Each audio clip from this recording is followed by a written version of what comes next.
Then he turned to me and he says, "Now, doctor, do you have anything you can do to help us?"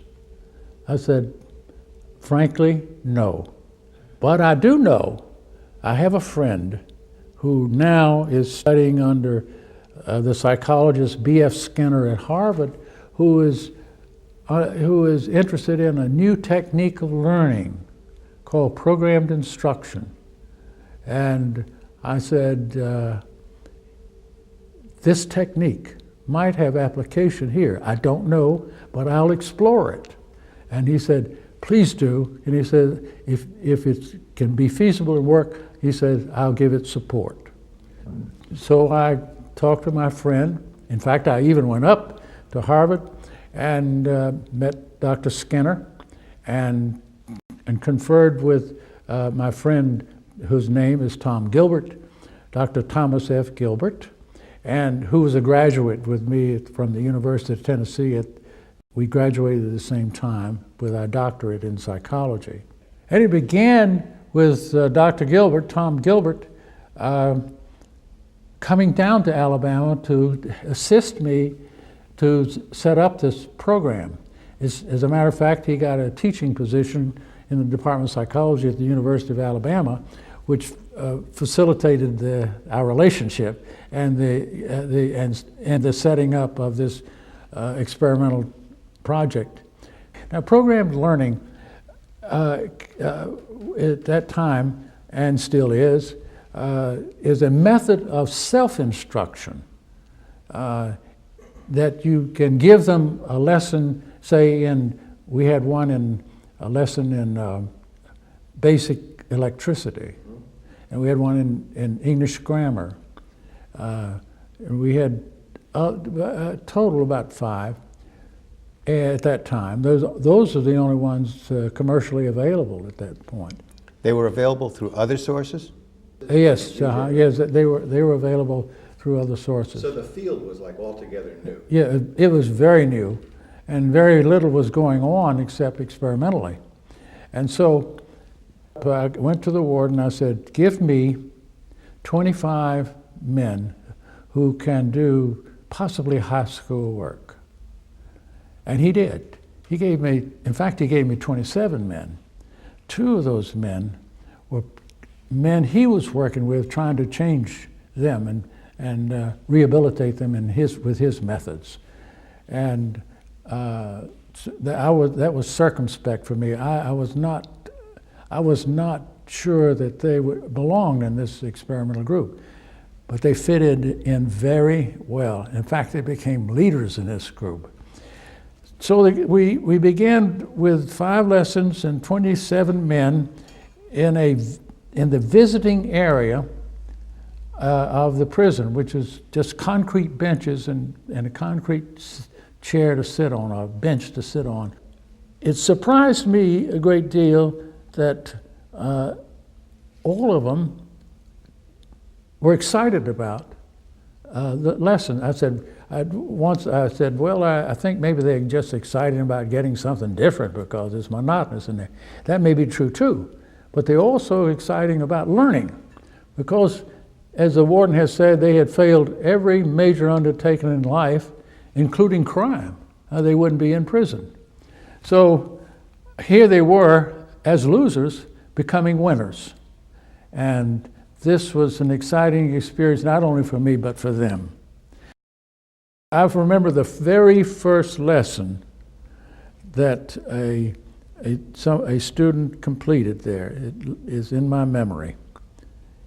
And he came up to me and he said, "Doc, I finished this basic electricity program and I'd like my test." Well, Tex, he was from Texas originally, and his nickname was Tex. I said, "Tex, we don't have a test for this, to come to think of it. But you got all the questions right all the way through, eventually ending up with having learned about basic electricity." He says, "I've done that, but I want a test." So I had to tell myself at this point, this is the first time this man, and all like him, have ever come up to a teacher and said, "Test me." and say it in an honest and fair way and a meaningful way. And here I didn't have a test. So I said to him, I thought of this. I said, Tex, you make up a test. You make it up through the criterion frames at the end of each part of the lesson of basic electricity. And you make it up to 100 questions. And I tell you what we'll do. We'll administer it to the next person who finishes. And I will give you, for making it up, 100 and an A+. And he did. And he said, Doc, do you know, after we administered and brought back the score that the student had made, which was 100, he said, now doctor, he made 100, but this is the first time in my whole life I've ever made an A and 100. So I said, Tex, this is just the beginning of it. You'll have many more as time goes on now. And he did. This original group was very exciting to me, and the experience that I got from it encouraged me to think more broadly about the application, and maybe in this prison setting. So I asked the warden, would he entertain the idea that I would write the findings up after 9 months of this that I had had experience with it, write it up and give it to, write it up and as a proposal to the National Institute of Mental Health for funding. And he said, I would be delighted to do that and be a part of the continuation of your good work.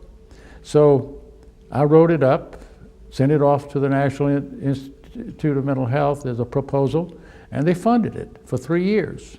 And that put me in business. And I had written up the description of the director of this program, and it pretty well fitted my what I'd been doing. And also the salary was actually higher than the one I was making with mental health. And I said, you know, I enjoy this more than I did in mental health, and I can get more, even make better salary with it. So I tendered my resignation to the department, to mental health at that time, and went for this project one and set the project up, and that was the beginning of my career in corrections. So that marks the clear departure when you left your other job and became more intensely involved in the Draper Correctional Education Program. That was a full-time job. It was a full-time job, and I was able to hire assisting staff to run the program on a broader, and I had funds to remodel an area and make it to accommodate more prisoners and more, not like a school as such, but rooms, 2 or 3 individual rooms. We had prison labor and it came pretty cheap, so we could really remodel that area upstairs over a cell block. And it became what we call the self-instructional school.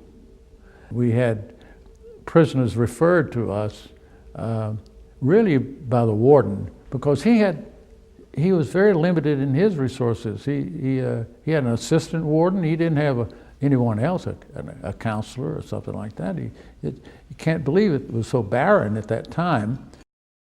And he also made another a good reason for expanding the program. He said, the men that were in your experimental program gave no disciplinary problems to the staff.